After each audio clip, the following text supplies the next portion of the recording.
You are looking at Julian's pronunciation guide, where we look at how to pronounce better some of the most mispronounced words in the world, like this other curious word. But how do you say what you're looking for today?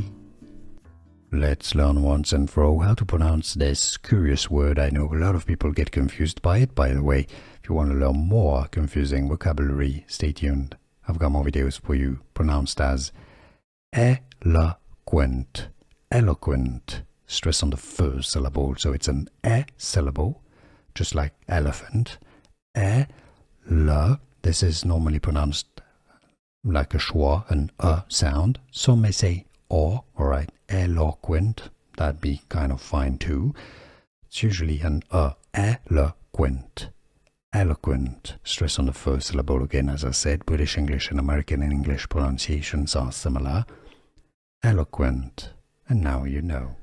Here are more videos on how to pronounce more confusing words and names too many mispronounced. Like this video if you found it useful. I appreciate your support. I'll see you soon and thanks for watching.